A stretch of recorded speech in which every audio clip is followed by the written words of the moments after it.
Let's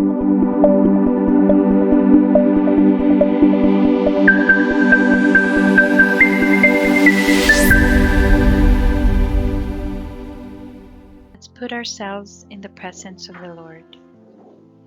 Heavenly Father, we come to you in this hour, asking for your guidance and protection to our virtual gathering today. We thank you for the gift of life, the gift of family, the gift of work, and the gift of friendship. We thank you for this great opportunity to bring us together in this session as brothers and sisters. Bless the community, the facilitator, and the attendees of this gathering. May we continue to value and appreciate the true essence and meaning of life with the help of your grace. And as we go along our discussion today, we humbly pray that you would deepen our understanding. Lord, enlighten us and give us wisdom every day. Forgive us for our shortcomings and remind us to always be mindful of the things we do in life. We offer our life and our decisions to you, O Lord. May this gathering today create a memorable experience and a fruitful outcome. We ask this through our Lord Jesus Christ, our Redeemer and our Savior. Amen.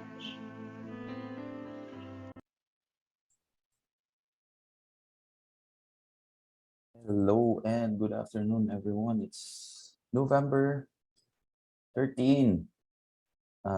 We are very happy to have with us our speaker who is from Malaysia. So we're going back to outside of the Philippines.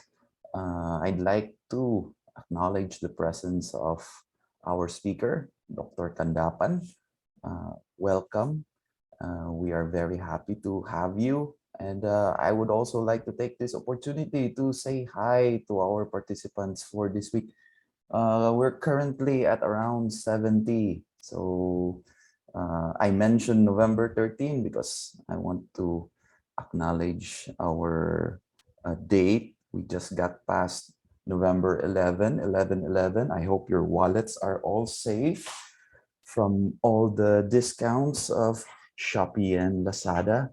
So anyway, without further ado, I would like to introduce, of course, Dr. Kandappan, and I will just let him pronounce his name properly. Otherwise, I might commit a crime with regards to mispronouncing the name.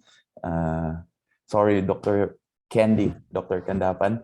So he is an associate professor from the School of Hospitality, Tourism, and Events. He's also the associate director of Human Capital Development of the Center for Research and Innovation in Tourism. So he is from Taylor's University in Malaysia. And as I have also taken note that it's one of the more prestigious schools in one of the more prestigious schools in private schools in Malaysia. Okay, so aside from that, we do have Miss Devi Galang. Let me introduce her also before I turn it all over to Sir Dave. So Miss Devi Galang is the director for the Center for Technology-Enabled Education, or e-learning, in Lyceum of the Philippines University in Manila. Okay, yes, there you have it. So of course, Sir Dave is also here. I'm pretty sure that everyone has all the information that can be obtained from Dr. Dave. So without further ado, I'd like to turn it all over to Sir Dave. Go ahead, Sir Dave.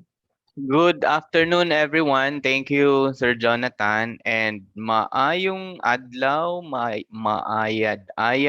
maayad gid nga hapon sa tanan. Thank you, Sir Jeffrey. Ti importante. Yes, today and for the future Saturdays is a very important dates to all of us as we continue to learn technology enhanced flexible learning. Again, on the screen, actually beside me is our speaker, Dr. Kandappan, which we will be discussing also later. And together with me is as introduced is Miss Devi Galang, the director also of the e-learning technology department at the Lyceum, Philippines. Um, our topic for actually for this week is all about managing educational technology resources in a flexible in technology enhanced flexible learning. Just to fact check a little to all of us, I think you will agree with me that when the pandemic came, many of us, especially for teachers who are not really into educational technology, they thought that they have all the PowerPoints, they have all their technology, and what they did is just put everything on the LMS, or they put everything on their virtual classroom without recalibrating, and they thought that recalibration is all about syllabus, which later on, perhaps at the current times, many of us feel that I think there is something wrong with our students, but it is not actually with our students, but maybe because we forgot also the value of recalibrating our teaching materials. Because, as I've said, during the face-to-face preparation of the visual aids is totally different when we prepare teaching materials in an online or in a technology enhanced flexible learning. Good afternoon, everyone. Once again, this is Dave Marshall, and I will be moderating in 45 minutes our live deepening discussion. Our speaker, Dr. Kandappan, shared with us a very important model called Assure model, or ASSURE model. This is actually another model that we were discussing last week also, because last week we emphasized also on what was that? What model was that, Sir Jonathan? Last time we talked about ADDIE, or Adi, the yes. ADDIE model. Now, as a jump start, I would like to ask our speaker, Dr. Kandapan. There are many teaching models. You know that, not necessarily for online learning, not necessarily for technology enhanced flexible learning. Can you share, perhaps in very quick or quickly, can you share the importance of Assure model in the teaching and learning process in the context of technology enhanced flexible learning? Thank you, Prof. Dev. Is my voice clear and good? Yes. Thank you. First of all, I would like to thank Prof. Dev for the invitation for such a wonderful event. So, without further ado, let me quickly go to the straight to the question, because I know, like after lunch, probably people will be feeling a bit very relaxing. Okay, so okay, there are so many models, there are so many methodologies, or probably we can call it as framework we use in our teaching and learning.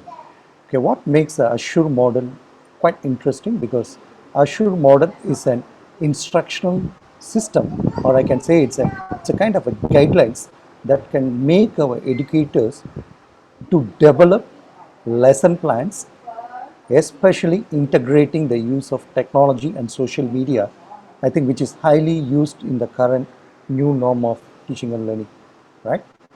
And yeah, Assure model is, I can say, it's an enriched evolution of the ADI model. I think just now you told the previous session you talked about the ADI model.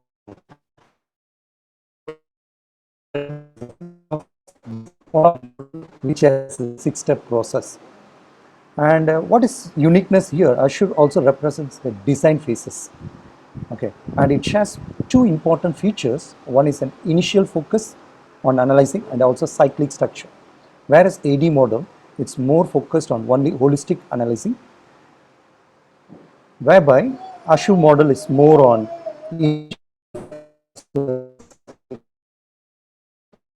and why we need to use this in this current scenario compared to other, because this Azure is nothing but especially the second S stands for selecting the method and media and material, followed by U is the utilization. So this model is more specific towards a technology growth, what we call it as a educational 4.0 scenario, or even I can call it now, we are moving towards a society called 5.0, which is an augmented era. I think the people have already used to this medias, used to the technologies, but how you can really analyze your learner and understand the objective of your learning outcome, at the same time understand the learner's preference of the media. So I can say in a very short and simple, the difference between ADA model and Azure model, why we need to prefer, it's more focused on technology integration, teaching and learning approach. And I think it's all important for us to analyze the learners very well before you are designing the entire learning models. I Yeah. hope Thank I you for answer your that. question. Yeah, thank you for that, Prof. Yeah, you highlighted on a very specific phase of the Assure model. Just to give a context also, because I was mentioning a while ago Adi, and in fact, some of our participants are counter checking also, and it's a good indicator that they were listening last week. Which is better? I'm not sure if you can answer this. Which is better, Adi model or the Assure model? Because as we all know, as you explained also, that Assure model is in your material is actually an instructional design systems also, no, to use by many teachers, just like in any regular classroom. For you to be able perhaps to give emphasis on the difference is, you can also answer on the question, how does Assure model help the students and the teachers, especially in this time of the new normal of teaching and learning? Thank you so much. That is a very important question that we need to address. How, because ADA model, okay, ADA model is basically we use a lot for the training those days. It is a model developed by the Air Force. When you see the history of the previous ADA model, it's more developed for like Air Force, where there is a problem, they do a brainstorming, then they will design that. Okay, because ADI is also almost similar model, not much difference. But what makes the Azure model more relevant for the what I can say the new era of teaching and learning because of the pandemic? I know, like you clearly mentioned, Prof. Dev, I think initially, before the pandemic, technology adoption among the educators are not in all the sector. Like there are, for example, educator comes from a baby boomer or generation X, Y. There's always a lot of technology readiness. Okay, so because of that, they face a lot of challenge in integrating technology in their place. A simple example I can say, when the iPads came to the world of teaching and learning, the people think they prepare a PowerPoint, but they bring the iPad, just use the PowerPoint and project. They consider that it's a technology integration, shift in the technology, but not really. But how you potentially using the iPad, for example, okay, I'm using the iPad to do an activity. Okay, for example, I'm integrating some activity through the iPad because, for example, there is an app called Classroom Management. So that app can control the entire classroom. Even you can control the iPad of the students in the classroom. Okay, Yeah. so what I can say, this Azure model will be more apt if you're, because we all in a contactless learning, we need to understand. So how to give an immersive experience to the students, I think Azure model will be good because that also gives more uh, relevancy towards virtual reality learning, introducing the augmented reality in your learning. For example,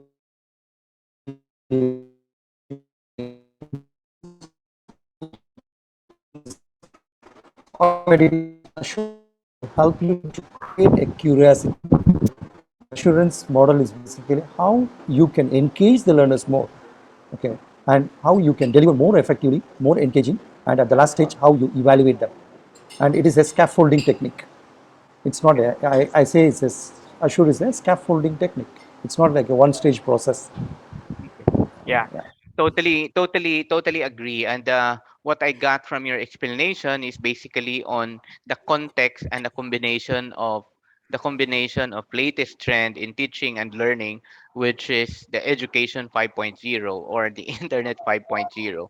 So basically, when say context, it's basically that is why I was telling that maybe I'm not sure if you can answer because I don't really I, I I cannot really answer which is better, ADI or Assure model, because it's really depend on the context. It really depends on your syllabus. It really depend on your learning outcomes. Prof, please park for a while, and I will call Miss Devi here, our friend sure, also Prof. in the same network. Uh, I, um, Jeffrey here, I think all of you were able to chat. I mean to see the chat.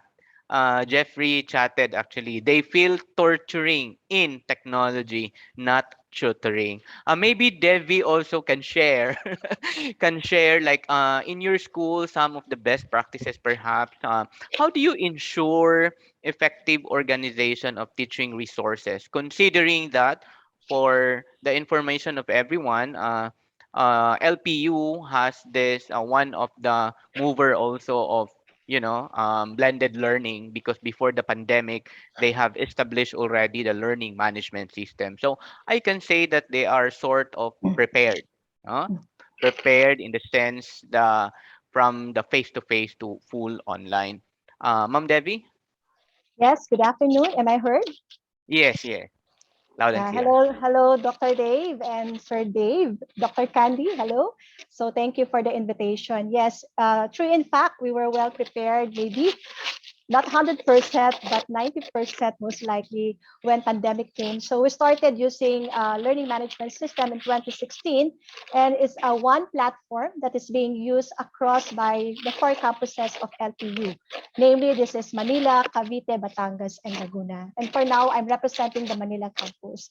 So now pertaining to the structure, the effective organization structure, during the time when before the pandemic came, we allow our faculty members to have their own their own freedom to develop their courses, to get a feel of the learning management system and how they construct their own materials. But of course, when pandemic came, we have to make sure that everything is now structured. So what came up is that we came up with a course structure template. So our unit or my department came up with a design to basically organize the structure of the courses, specifically from the introduction up to the evaluation part. Now, part of that is the teaching resources, which you mentioned a while ago, pertaining to the effectiveness or organization of these teaching resources. So what we do, we put a section there that basically integrates all the learning resources that the faculty members should be able to use in their teaching, whether it is an online or offline type of learning. Now, to add to that, we also put some links that are integrated in our academic resource center, meaning our library resources are also integrated in our course modules. So in that case, our students doesn't need to go to another site, just basically to look for other resources. And one innovation that we had is part of our course instructional modules, we came up with a quality assurance. So in time before we deploy the course modules, we also check on the teaching resources that are embedded, because it's very important that the links are really working, and if this has been used by other platforms, they should have been properly cited as well. Very nice, very nice. 2 points that I got from your sharing is on the course template. That's a very an articulation of the assurance, the quality assurance, and of course, the QA evaluation perhaps and assessment. I think not many universities are doing that, having a course template, even a simple PowerPoint template. right? Because it Yeah. adds branding, it adds professionalism of our material, and it adds ownership and claim in terms of our content. The same with your office. We did that also. The university. We thought that it should be, the concept of academic freedom inside the classroom, but sometimes we have, especially in this kind of modality. And for sure, you will agree with me that there were many challenges also in terms of the implementation of this Correct. kind of modality, right? Agree, And agree. were there resistance, Ma'am Of course, Debbie? No, were there resistance from some faculty when this kind of structure. organization of structure? Uh, Course, there are. Like, for example, other faculty members would like to have their materials to be presented on their own way, especially if we have teachers who are on in terms of design or advertising.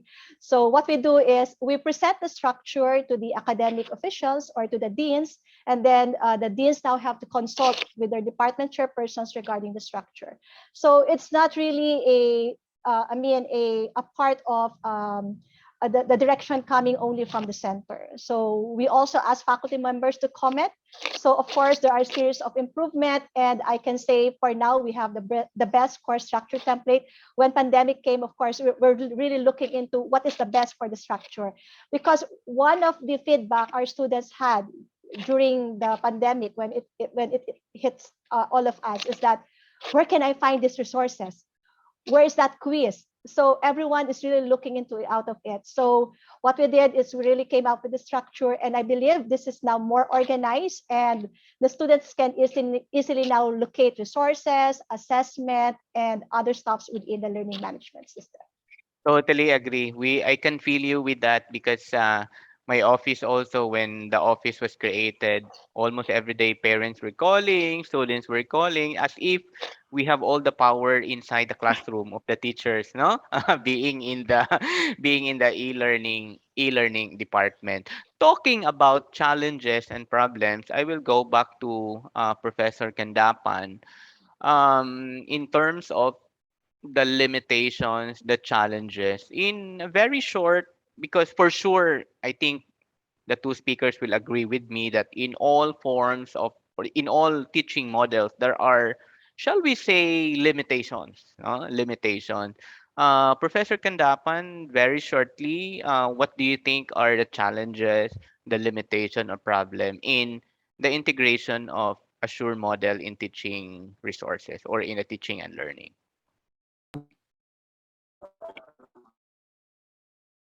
Hi, I Prof. think whenever hear me, can you hear me? Yes, Prof. Dev, can you hear me? yes, we Okay. can hear you Is now. it? Sorry. Okay. My internet is quite not stable. Is it? Okay. So maybe I will. Is it okay? I stop the video. For, Yeah, can you yes. hear me now, Prof. Dev? Yes, yes, we can hear you. Okay.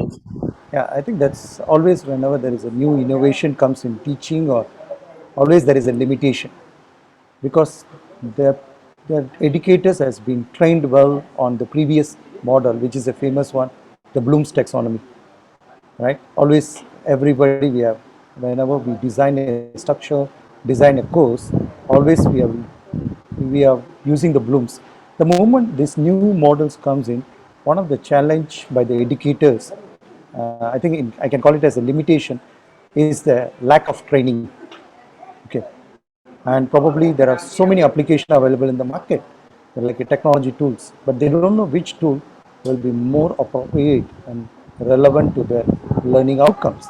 So I think there is a lack of understanding of the usage of the technology, and on top of that, probably the resources. Probably sometimes it may be a connectivity. Maybe you are using a good internet, and you are using a good platform. Sometimes the learner may not be having a good connectivity. So I can say the limitation as well as from the teacher's perspective, and also from the management school perspective. So these are all some of the different stakeholders limitations in our integration of this kind of models. I hope I answer your question, Yeah, Prof. yeah. Dev.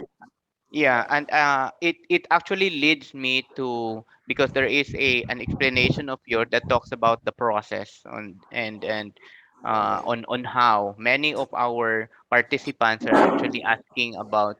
It's more of how really to integrate this and how to articulate assure in the syllabus perhaps, or in the teaching material in general.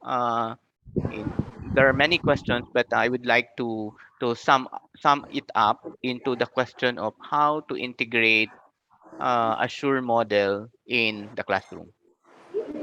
Okay, thank you. Okay, that is Assure model is when you see what is the difference between the previous model. Assure model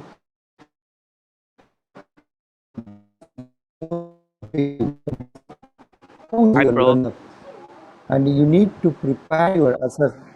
Oh, I cannot. Can you hear me now? Can you hear me? Yes. Can Yes. you recall like a minute, because we were not able Sure, to sure, get sure, what sure. you were saying. Okay. Okay, definitely, definitely. Okay. So what is the Assure model? Is basically it typically caters to the learner through technology, but your question is more how to integrate into the curriculum and learning outcome. Okay, so because this model is more on technology integration, so it will be good if you can integrate that into your formative and summative assessments. For example, when you are starting a day, for example, you want to know how the students' expectation, whether they learned the previous class. So you start an exercise using a small app or any platform as a reflection. So automatically, this is where you are analyzing your learners. Okay. And the second, what is the important in this model is the standard. You must set the standard whether, for example, you say, okay, I want only 2 words of feedback. So you have to be very specific what you want. Then only I think the second one is more subjective. And third part, when you see yes, is what tool you are going to use. Okay, then you give a link. I want every student to give you 2 words of feedback using this link. Okay, then automatically that when you see how you are utilizing that. For example, when they give the input, whether you are going to show and open up a discussion, that's where the 5 comes in, participation. Okay. And the last one, whether you are going to evaluate them. For example, evaluation through engagement. Then you can rewatch your, for example, if it is an online class, it's already recorded. You can watch back, preview it to see whether there is a proper flow of learning journey is happening or not. Okay, so that is how it is different. So this Assure model is basically not a one-time process, as I told you. You have to do something and check back, revise, and you need to know where to revise, which part, whether it is in an objective or a tool, or it's a learner's expectation or engagement. Okay, I think, for example, Yeah. every single phase you can use. For example, you can use one app to do all, or sometimes you can use different apps to engage the Assure model. But what I can say, for example, in a learning outcome, we have low order level thinking to high order level thinking. So based on that, you have to use the different medias. Okay? So maybe later I can give some explanation. Okay. Yeah. Thank you. Thank you. As what you were saying is that it's still appropriateness, relevance to the learning outcomes, and at the same time, again, to the content and the specific teaching style. Now, talking about teaching style, I will go back to Ma'am Devi here, being in the educational technology. We all know also that every one of us, like I am good in Assure model. Maybe Professor X is good in ADI model, and many other teaching styles, because teaching style also varies to the nature and kind of the subject, the content, Right, and right. even the delivery. Now, what do you think, in your own perspective, Ma'am Devi, what do you think is the best teaching style in today's generation of students learning? All right. So I don't think there's the best teaching style. No? It depends upon us as a teacher. Like for example, we have to look into our learning needs, our learners' needs.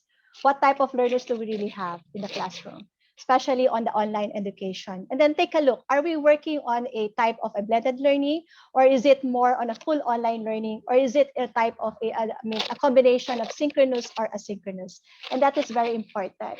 Now, what I would like to say is that gone the days that it's more on a teacher-centered, right? So this time we were all moved to become teachers, looking into as a facilitator and focusing as a learner-centered. So what I would like to challenge our teachers right now who are listening in this or who are attending in this webinar is that we would like to teach our students to become self-directed learning, right? So we want them to become an independent learning. So I hope after this pandemic, we were able to come up with, a good accomplishment for everyone, that we were able to teach all our students to become independent learning and self-directed learning in their own ways. And that's the best contribution that we can have as a teachers.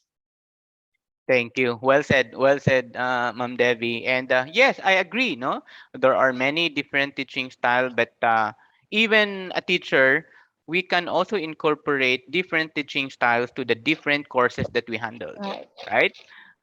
There might be micro learning may be good for Correct. some. Flip learning may be good for Yes. some, but not for all. Blended, but unfortunately in this situation, we don't have much options, because Correct. it's either face to face or limited face to face or technology enhanced flexible learning. We just have to vary within a certain context of technology integration. As mentioned by Professor Kendapan, it's not about tools, it's not about platforms, but again, go back to the learning outcomes of the subject. And I would like also to emphasize that there is a question about how is assessment to be done in the different teaching style. Again, just like any other lesson plan or teaching guides, we always start from the objective up to the assessment. So in other words, we have to identify also tools and platforms that will include a variety of phases in the teaching and learning. When I say variety of phases, perhaps include is our tool can also handle the assessment component, like the one mentioned by Ma'am Devi, that it should be student centered. Like if we are using our own LMS, there should be a peer rating coming from the peers, coming from the group, because we can also do that, no? And then self-directed or self-paced learning, personalized learning, all of this stuff. This is a very interesting topic also when we talk about learners' autonomy, self-directed learning, self-paced learning, personalized learning. All of these are kaya actually can be done in a learning in a sophisticated learning management system. Since we are talking here educational resources. We are talking. Ma'am Devi mentioned about where to find the teaching resources if from the face to face, considering that the library are closed, and then not all universities also in our country in the Philippines has an equivalent virtual library. There might be subscription online, but in terms of access and delivery, where was also a challenging activity. Now, Ma'am Devi, um, according to our participant, just to cite with you, this is from Tweetums Arzaga. We normally apply different teaching resources on the core subject we taught. They are all effective teaching tools used during face-to-face classes. But due to a sudden shift to online learning, using digital teaching resources were not as effective as it was when these were expected to provide more benefits to students during the online classes. This is evidenced by their poor attendance in online classes and low assessment result. Any comment? Okay, so yes, there are a lot of digital tools, right? So if you Google it or search it, you will really see a lot of that. So what we need to do is we have to check what is the relevance of that tool. Is it really applicable to my course?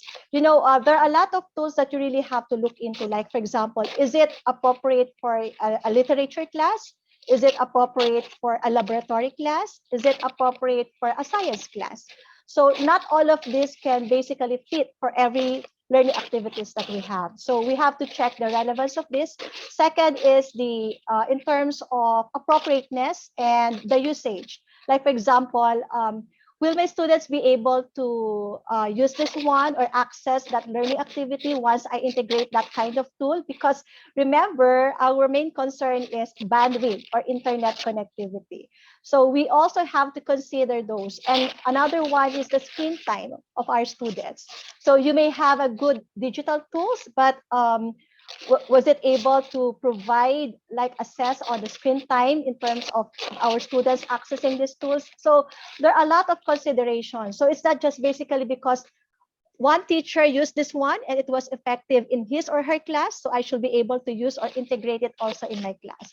So we really have to take a look. So that's why it's very important when we do the design of our class or our course rather online. The role of the course instructional designer is very important. So it's not basically just designing it and putting all like the ingredients in one plate. So you really have to look into what kind of tool is appropriate for this. Will my students be able to capture the learning outcomes? So I think those are the things that we have to consider. Yes, because you were mentioning ingredients, let's call and Professor Kandappan here, the best person to talk about ingredients. Professor Kandappan, yes, your comment from the Yeah, I statement of was. our participant.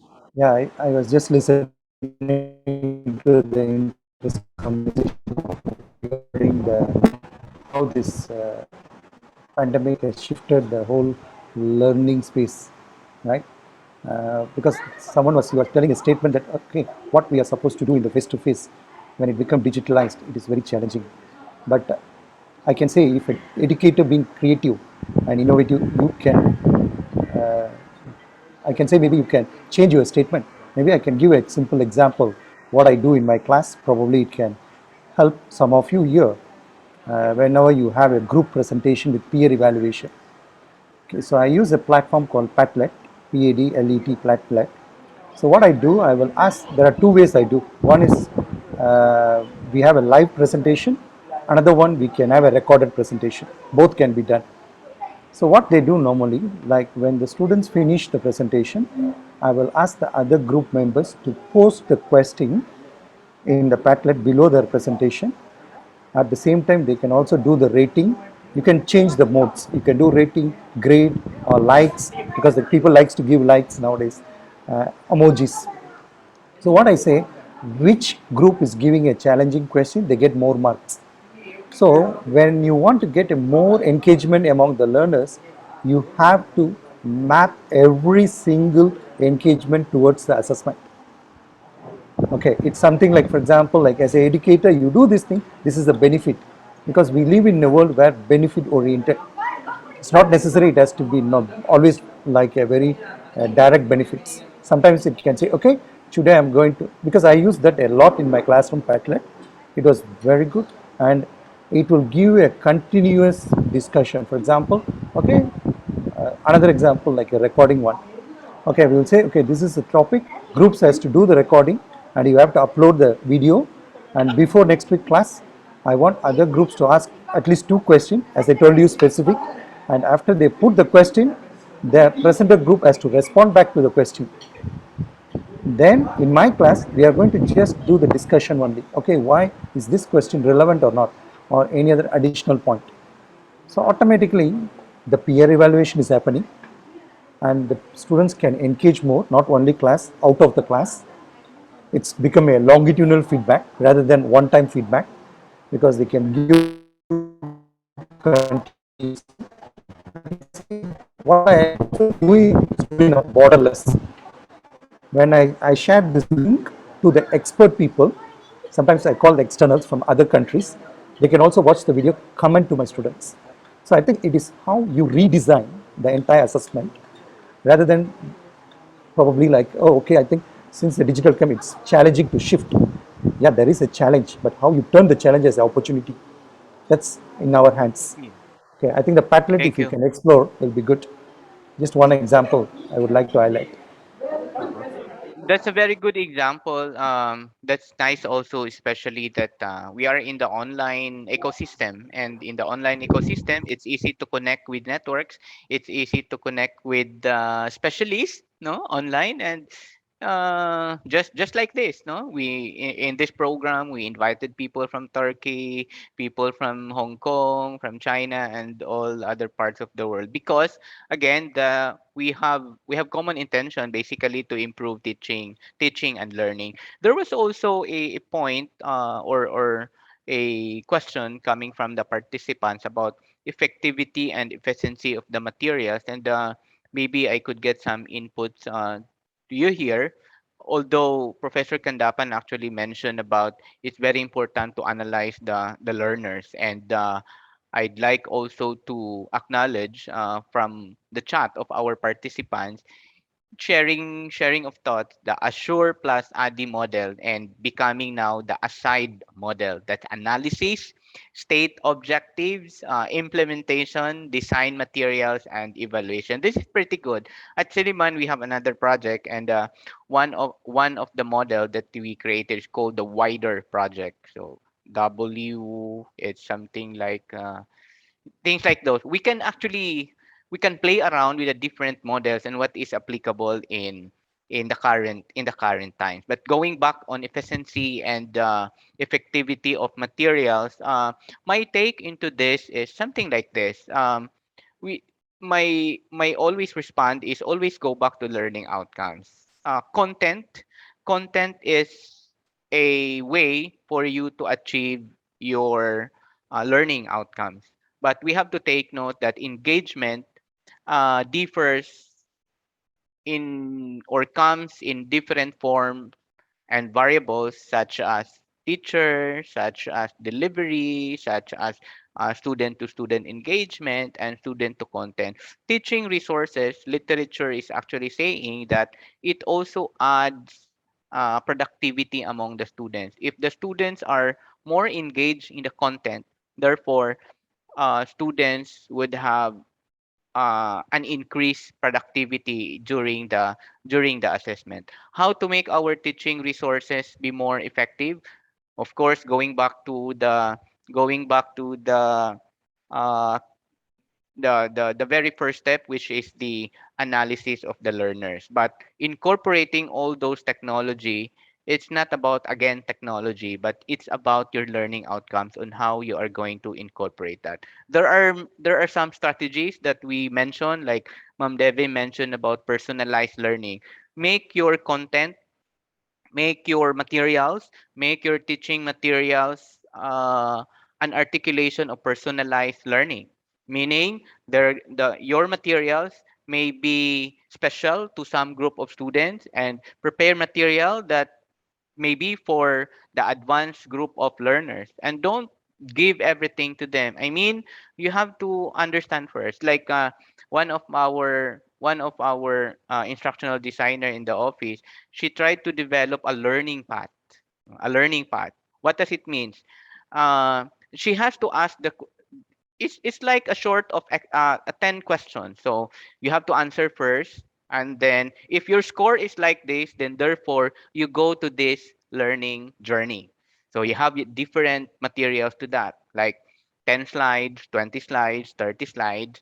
And then if your score is like this, then go to this learning path. You have different content, because all of us, well, we have multiple intelligences. We might be interested for some, but not interested for the others. But the question, I think, is how's the assessment to be done? So obviously, your assessment also be be in consonance or in parallel to the kind of learning journey that you are trying to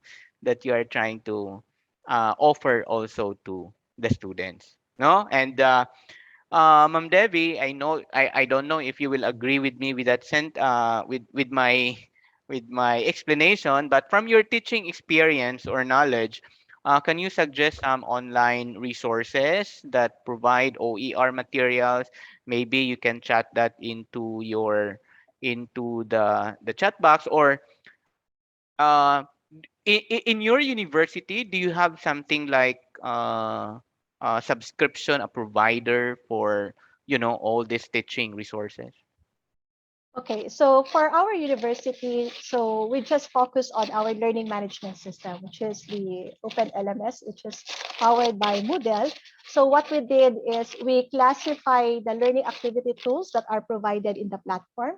So every time that we design the learning courses, we make sure that a specific tool has been used. Like for example, is this tool pertaining to engagement? Is this tool pertaining to assessment? Is this tool pertaining to like collaboration? So we would like to see that those kind of tools are basically used by our teachers in designing their courses. If not, definitely they will not pass our quality assurance.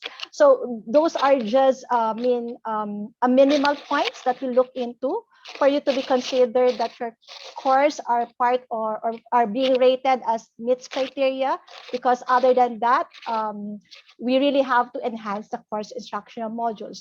So that's first. So we look into the course structure, and then we tell them these are the learning activities that you should be able to use from the start up to the end.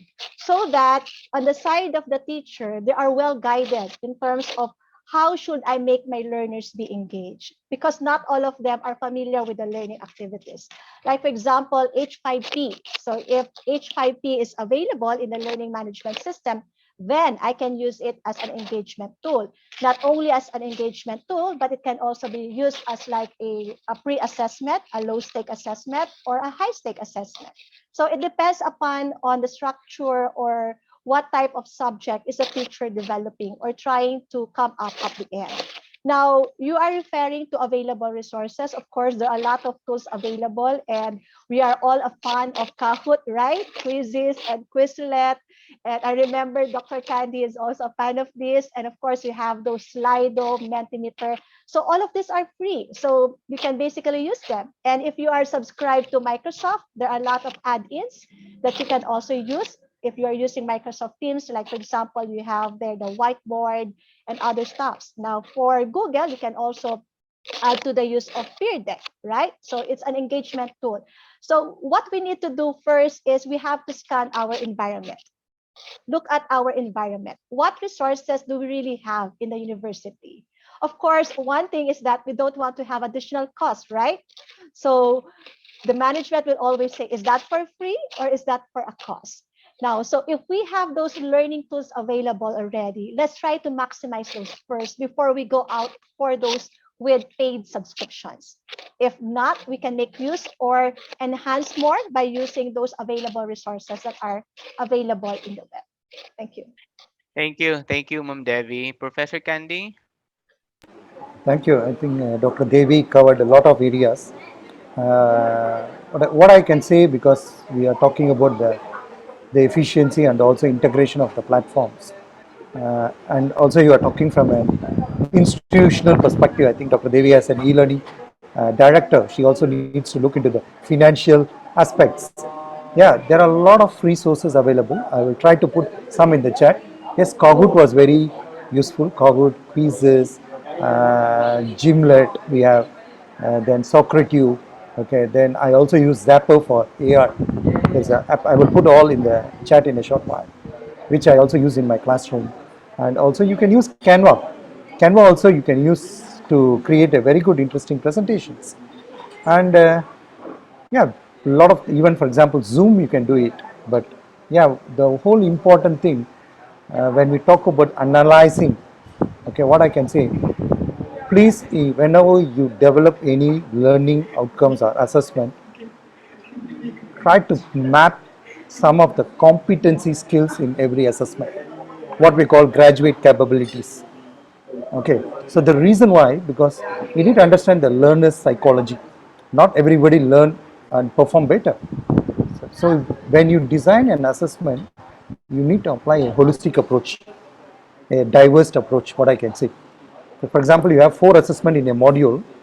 So ensure that that 4 assessment can able to give at least in one assessment one of the different learners the maximum interest, what we call probably like kinesthetic, probably some are audio. So try to have a diverse, what we call non-linear assessment. Don't keep your assessment everything is written assessment. So one can be written, one can be video, one can be a case study. So automatically you are attaching different competency skills. Probably then you will know your learners are different. So because those days before the online, the only my my internet lacking. Okay, the only way those days is a written examination, right? But in online you can have a lot of different types of style of assessment, different style of assessment. Like it can be case study, video based. For example, you play a video, you can see how the people are listening, critical thinking, problem solving. So I think the digital world has given a lot of I can say a lot of doors for us to try new things. Okay, so that's why I still focus on Azure model, because Azure model focus on the objective and revisiting the objective, whether it's effective or efficient. Okay, so Thank I you. think it's more, yeah, the learners is should be focused. And one more quick thing, I think when Dr. Devi mentioned earlier, I think more than self-learning, now we need to focus on self-determined learning, what we call pedagogy approach. I think pedagogy is like a more like school level. Then we went to anthropology approach. I think the more is pedagogy approach. You must sometimes ask the students, learners, what kind of assignment you prefer. Nothing wrong. Flexibility, correct? I think that's very important here. Thank you.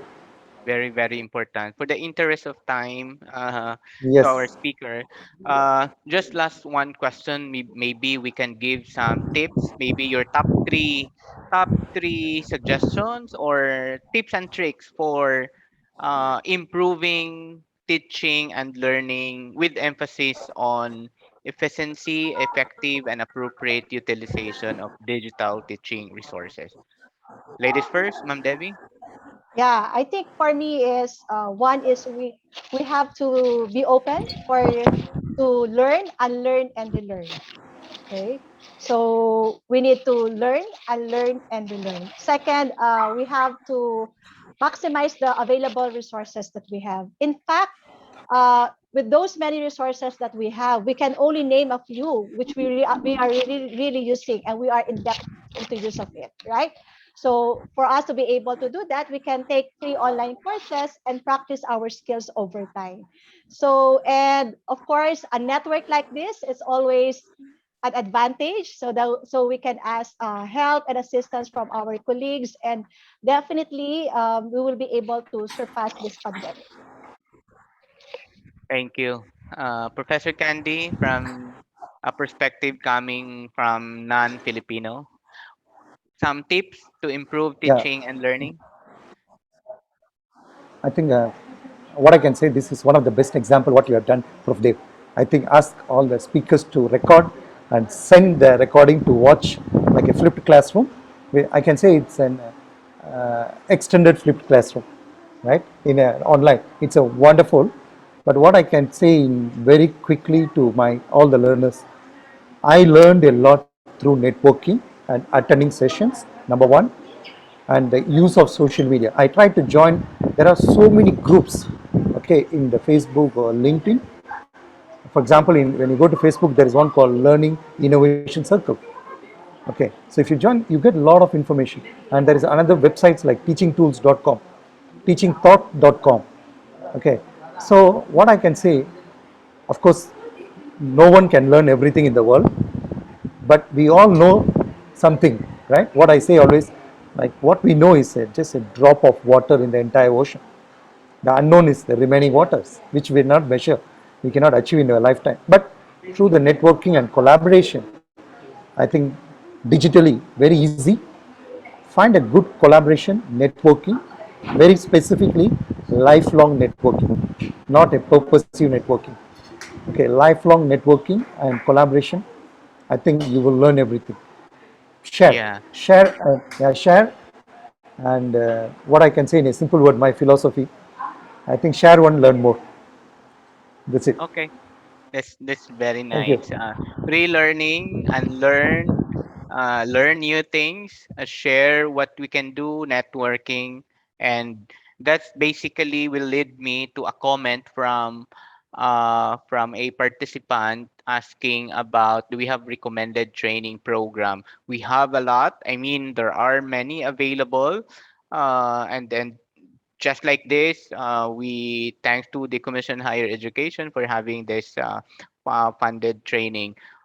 Immediately after, actually, just for the information of everyone, after our open online course, we'll be offering another one, which is not funded by the Commission, but we are offering a very specific skill oriented because the OOC is more on practices in the future online learning that we'll be providing for free for teachers is basically very skill oriented, like how to improve personalized learning, how to do micro learning, and so on and so forth. Just keep posted with that kind of announcement. Just also to highlight what Professor Candy was mentioning, um, because Professor Candy, our style in the production of teaching resources, our speakers, they have to submit ahead of time.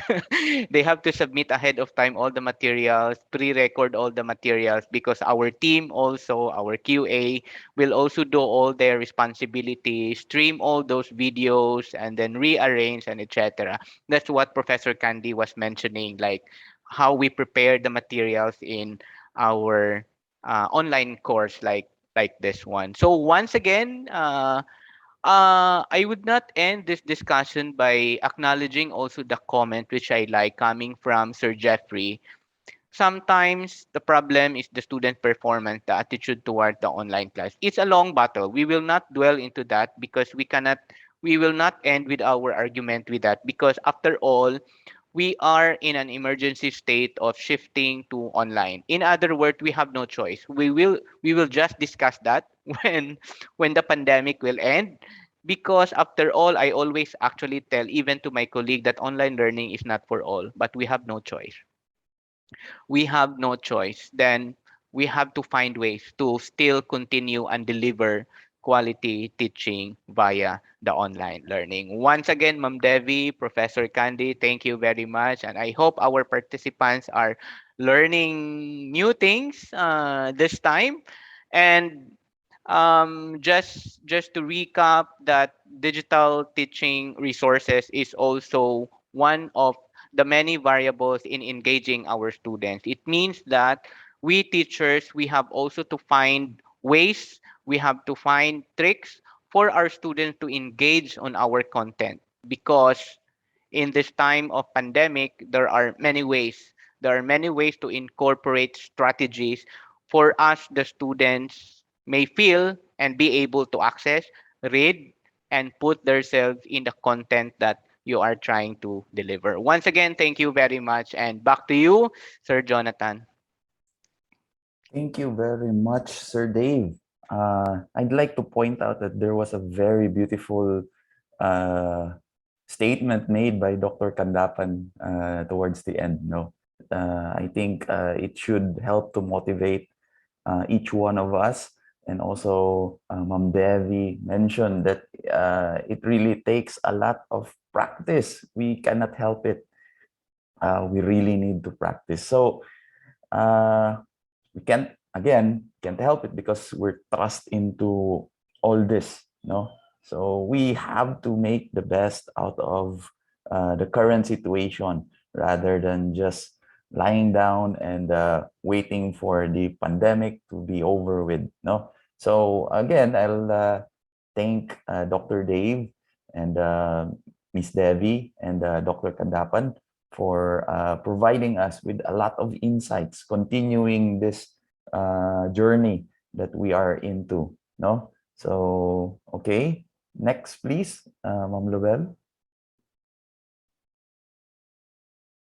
Yeah, so allow me to take this opportunity to share in our chat box the attendance link. So please give me the time to paste it. It's ready and you can go ahead. And please do answer our quiz that will serve as your attendance for this afternoon. Yes, and conscious of the time also, it's already 3 o'clock. So please proceed, Ma'am Lobel. Yes, we'd like to present this certificate of recognition to Miss Devi Galang for joining us this afternoon. Thank you very much, Ma'am Devi. And yes, we also have our certificate to Dr. Balasubramanian Kandappan. I hope I announced that correctly, Dr. Kandappan. Yes, thank you very much for Yes, you are joining right. us. Thank you. Okay, I did it. Okay. Achievement unlocked. Thank you. And please proceed, Ma'am Lobel. Yeah, so just to remind our participants, please do not forget to do the activity, our assignment, and the knowledge check also. Please do accomplish that, no? And please don't forget to post your questions, join in on a discussion coming given by our participants, no? So this is a way for you to at least interact with each other. Okay, go ahead, Ma'am Lobel. And next week, we will be joined by Dr. Rachel Edita Rojas. She's from the National University. Okay, so I hope that you will continue to join us next week once more. And next, Ma'am Lobel.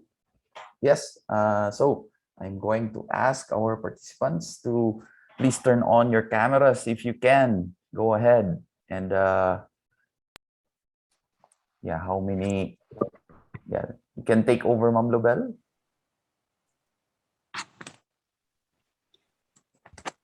Okay, good afternoon. I There's have here 6. 6 pages. Kindly hold your pretty smiles. 1, 2, 3. Smile.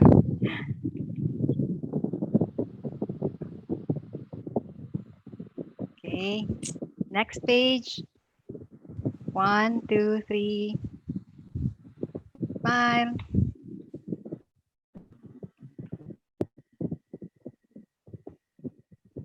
Next, we move to page 3. 1, 2, 3. Smile. Page 4 now. 1, 2. Okay. Page 5. 1, 2, 3. And we now move to the last one. Okay. 1, 2, 3. Okay. Thank you so much. all right. Thank you, everyone, for giving us your time for this afternoon. And we hope to see you again next week. Yeah, please proceed, Ma'am Lobel. Thank you, Mr. Jonathan. Yes, thank you, Dr. Kandappan. And also thanks to Ms. Joy for the coordination and being very patient to receive my videos. We enjoyed it. Thank you, Prof. Dave. Yeah, I think it's a good opportunity and it's a good learning for me today. The different way of running the event. Good to see you again, Dr. Devi. I will soon catch up you all in our project. Yeah, salamat to all my friends and collaborators in Philippines. And we will see you soon, Prof. Dev, in the conference. I think next week, right? In 2 weeks' time. Right. That's very nice network that they're having. Yes. Thank you. Thank you. Thank you, Dr. Kandappan. With regards to the evaluation, we're skipping the evaluation for this week. So just make sure that you get to do the attendance. Yeah. Thank you. Next slide, please. And we'll all see you next week. Shout out to Taga Bohol, our neighbors of Bohol, the Mitzi Fortich group, regards to Ma'am Mitzi Fortich. See you and good afternoon, everyone.